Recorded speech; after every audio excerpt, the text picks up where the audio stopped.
down the Via Dolorosa in Jerusalem that day. The soldiers tried to clear the narrow street. Shalom, jemaat yang terkasih di dalam Tuhan kita Yesus Kristus.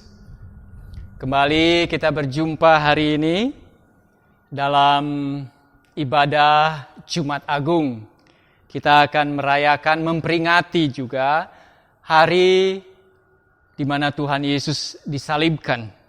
Sebelum kita akan membaca kebenaran firman Tuhan hari ini yang diambil dari Kitab Korintus, surat Rasul Paulus kepada jemaat di Korintus pasal yang kelima, ayat 19 sampai dengan ayat yang ke-21. Surat Korintus yang kedua, pasal yang kelima, ayat 19 sampai dengan 21. Sebelum kita membaca, kita berdoa. Bapa di sorga, kami akan merenungkan kebenaran firman-Mu. Kiranya Engkau memampukan kami untuk mengerti, memahami dengan kuasa Roh Kudus-Mu, sehingga kebenaran firman-Mu sungguh-sungguh kami boleh pahami, lalu kami boleh lakukan di dalam kehidupan kami setiap hari. Kiranya Engkau mengurapi hati dan bibir hamba-Mu ini di dalam segala kelemahan, supaya kebenaran firman-Mu yang hamba-Mu sampaikan. Sekarang berfirman-Lah, kami siap untuk mendengarkannya. Amin. 2 Korintus pasal yang kelima, ayat 19 sampai dengan ayat yang ke-21. Saya akan membaca kebenaran firman Tuhan demikian. Sebab Allah mendamaikan dunia dengan dirinya oleh Kristus dengan tidak memperhitungkan pelanggaran mereka. Ia telah mempercayakan berita pendamaian itu kepada kami. Jadi, kami ini adalah utusan-utusan Kristus. Seakan-akan Allah menasihati kamu dengan perantaraan kami. Dalam nama Kristus kami meminta kepada kamu, berilah dirimu didamaikan dengan Allah. Dia yang tidak mengenal dosa telah dibuatnya menjadi dosa karena kita, supaya dalam Dia kita dibenarkan oleh Allah. Berbahagia saudara-saudara yang mendengar kebenaran firman Tuhan dan merenungkan di dalam kehidupannya dan sungguh-sungguh melakukan setiap saat. Haleluya.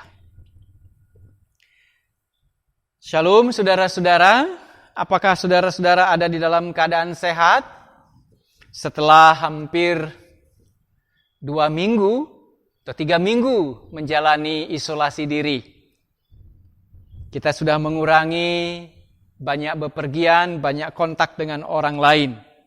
Tetapi kiranya itu tidak mengurangi rasa sukacita kita.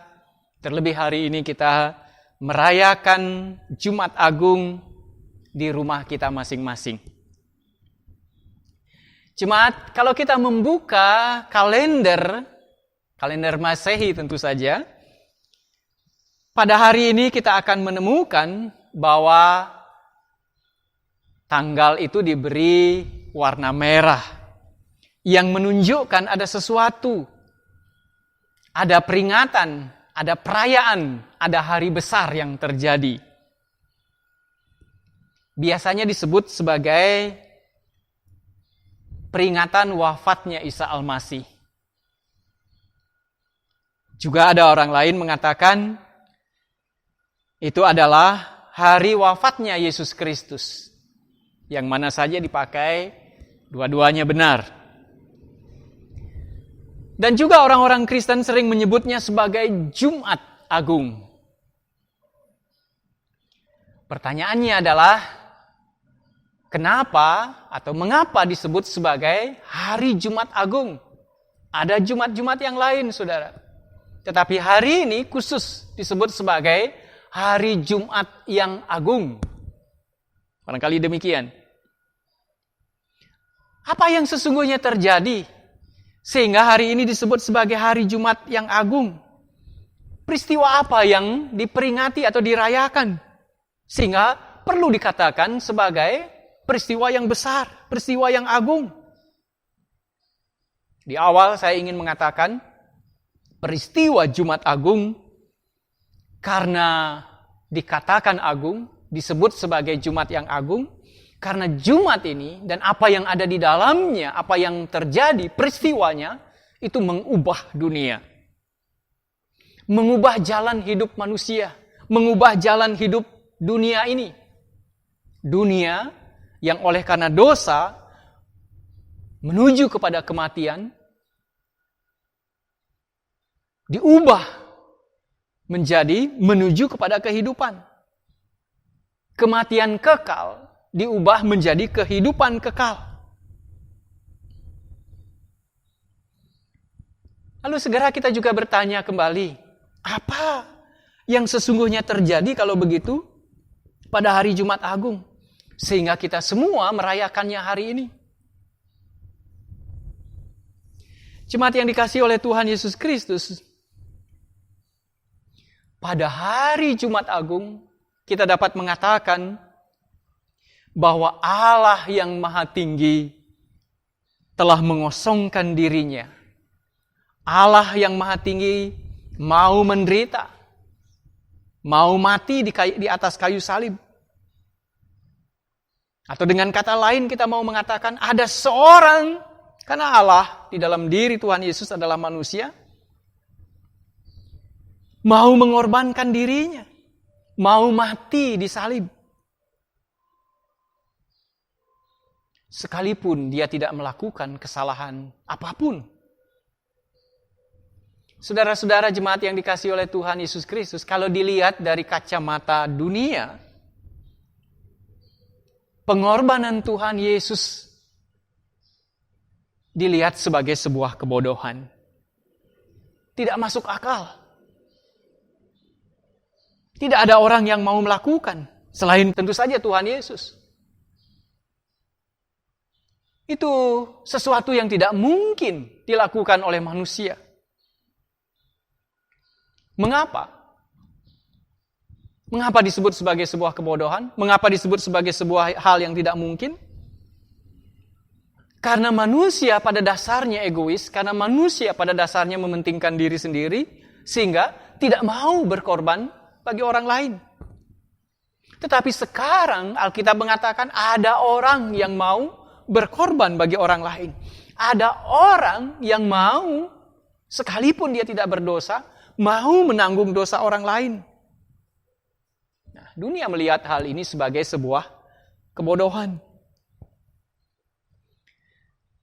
Tetapi karena Tuhan Yesus melakukannya, dia yang benar, dia yang adalah Allah, mau menyerahkan nyawanya untuk orang-orang yang berdosa. Nah, disinilah letak keagungannya. Itulah sebabnya Jumat ini disebut sebagai Jumat Agung. Sekali lagi, karena ada seseorang yaitu Tuhan Yesus Kristus yang mau mengorbankan dirinya untuk sebuah kesalahan yang dilakukan oleh orang lain. Dan sekali lagi, dia adalah Tuhan kita Yesus Kristus. Dia melakukannya untuk kita, orang-orang yang berdosa ini. Sehingga saudara-saudara, dengan cepat lalu kita juga dapat mengatakan, pada waktu Jumat Agung, di mana Allah di dalam Tuhan Yesus Kristus mati bagi kita, itu bukanlah kematian yang biasa. Itu juga bukan sebuah tragedi. Itu bukan sebuah kematian yang sama seperti kematian-kematian yang lain.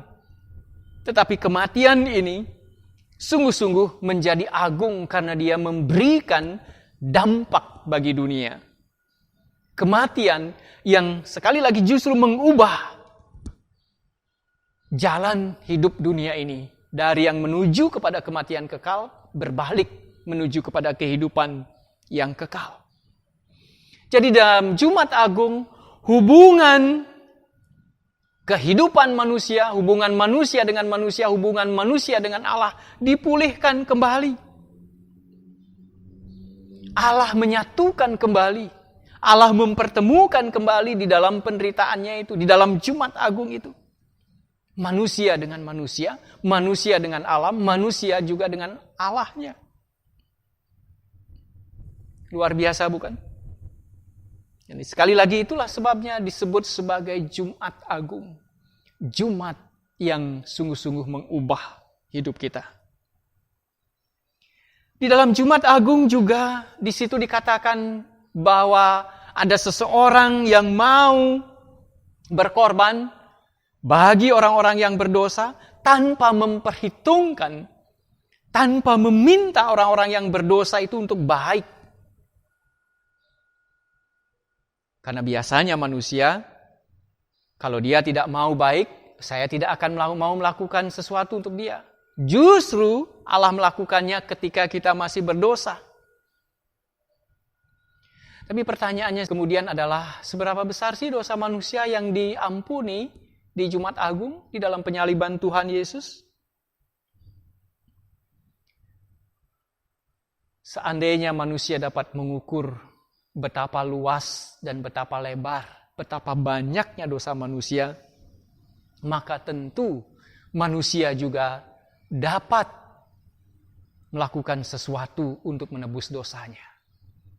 Tetapi realitasnya adalah manusia tidak dapat mengukur, manusia tidak dapat tahu, manusia tidak dapat memahami, manusia tidak dapat menimbang, bahkan manusia tidak dapat menghitung berapa besar dosanya. Dengan timbangan, dengan meteran, manusia tidak dapat menimbang dan mengatakan berapa berat dan panjangnya dosanya. Terlalu besar.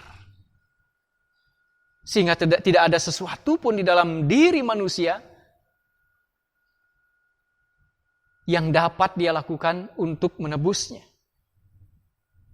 Oleh karena itu, diperlukan sesuatu yang besar. Diperlukan sesuatu yang melebihi dari apa yang dapat dipikirkan oleh manusia.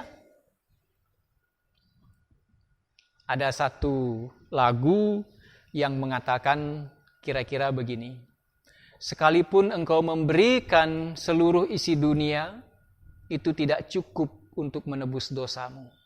Sekalipun engkau memberikan nyawamu, itu juga tidak cukup untuk menebus dosamu. Karena saking besarnya.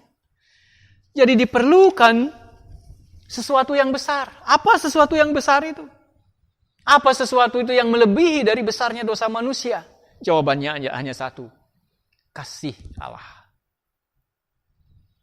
Itulah sebabnya saudara-saudara, ayat minggu kita mengatakan begini. Yohanes 3 ayat 16. Karena begitu besar kasih Allah akan dunia ini, sehingga ia mengaruniakan anaknya yang tunggal, supaya barang siapa yang percaya kepadanya tidak binasa, melainkan beroleh hidup yang kekal.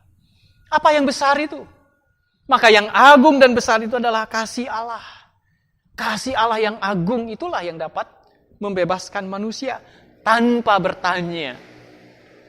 Apakah manusia mau menerimanya? Apakah manusia mau kembali? Apakah manusia akan hidup baik? Dan seterusnya. Tuhan melakukan semuanya itu. Dan disitulah juga letak keagungan dari kasih Allah itu. Itulah sebabnya sekarang kita menyebutnya sebagai Jumat Agung. Karena ada sebuah peristiwa yang besar terjadi di situ. Peristiwa yang mengubah kehidupan kita semua, saudara, dan juga saya. Orang-orang yang percaya kepada Dia.